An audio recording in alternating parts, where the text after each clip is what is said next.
friends, we all know that English is not our language. It is a foreign language.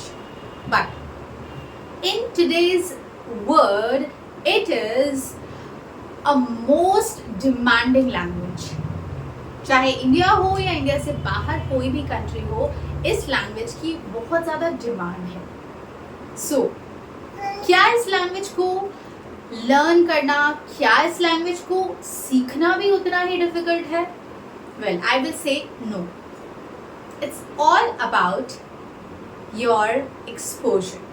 जितना ज़्यादा आप अपने आप को इंग्लिश से एक्सपोज करेंगे, मतलब जितना ज़्यादा आप इंग्लिश मतलब डेली सेंटेंसेस पढ़ेंगे या फिर इस लैंग्वेज को जितना देखेंगे उतना ही सीखेंगे. ना if I talk about fluency, बहुत सारे ऐसे लोग हैं जिन्हें लैंग्वेज इंग्लिश बहुत अच्छे से आती है. They know all the tidbits of grammar and they can tell you everything about this language. When it comes to fluency, they also stuck.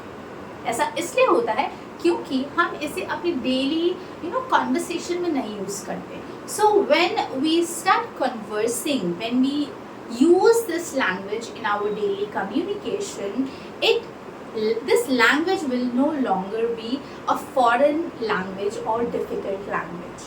Okay, so what is the trick to speak English fluently? सभी आपको बताते हैं 60 days में English सीखिए, 1 month में, 90 days में, चुटकियों में. So you will find so many videos जहाँ पर आपको क्लेम किया जाता है कि आपको इंग्लिश सिखाई जाएगी. But does it really happen? No, this is not the truth. ऐसा बिल्कुल भी नहीं होता कि 60 days में या 90 days में या 1 month में आप इस लैंग्वेज को सीख सकते हैं. It is a gradual process. किसी भी कोर्स को ज्वाइन करके आप इंग्लिश नहीं सीख सकते. इनफैक्ट आई से कि आप मेरे इस वीडियो को देखकर भी इंग्लिश नहीं सीख सकते. It is a help for you. Okay, so what is the trick, what is the tip कि आप इंग्लिश को फ्लुएंटली बोल पाए? Just use it. इसे जितना ज़्यादा आप यूज करेंगे उतना ज़्यादा फ्लुएंट होते जाएंगे. So that is why these sentences are important. These short sentences are going to help you to speak fluently. Okay, so in today's video I'm going to presenting you few more short sentences which will definitely going to help you, but conditions apply. Condition ये है कि आपको इसे ज़्यादा से ज़्यादा use करना पड़ेगा. सिर्फ इस वीडियो को देखकर आप इंग्लिश नहीं सीख सकते. So use this language as much as possible.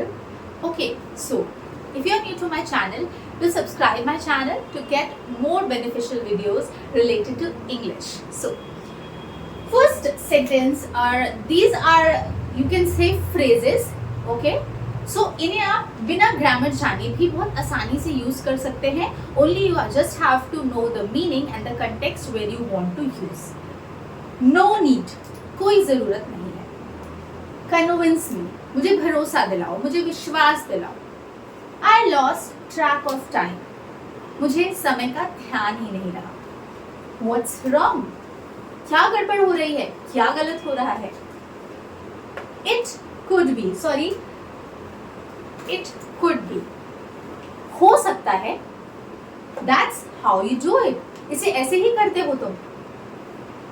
It's going to take some time, it's going to take some time, इसे समय लग सकता है. We are stuck here, हम यहाँ फंस गए हैं. Or you can say I am stuck, मैं फंस गई हूँ या फंस गया हूँ. Stuck basically जब हम कहीं फंस जाते हैं किसी रीजन से. I do not care, मुझे कोई फर्क नहीं पड़ता. Very common. You are late again, तुम दोबारा लेट हो. I swear to God, मैं भगवान की कसम खाता हूँ. I will tell you, मैं तुम्हें बताऊंगा. Then tell me, फिर बताओ. So I hope in sentences को सीखने के लिए आपको बहुत ज़्यादा ग्रामर जानने की ज़रूरत नहीं पड़ेगी. सिर्फ मीनिंग समझिए और कॉन्टेक्स्ट समझकर आप बहुत आसानी से इन सेंटेंसेस को अपनी डेली कम्युनिकेशन में यूज़ कर सकते हैं. सेंटेंसेस कैसे लगे मुझे वीडियो के कमेंट में ज़रूर बताइएगा. लाइक शेयर सब्सक्राइब करना बिल्कुल भी मत भूलिएगा. See you in next video. Bye bye.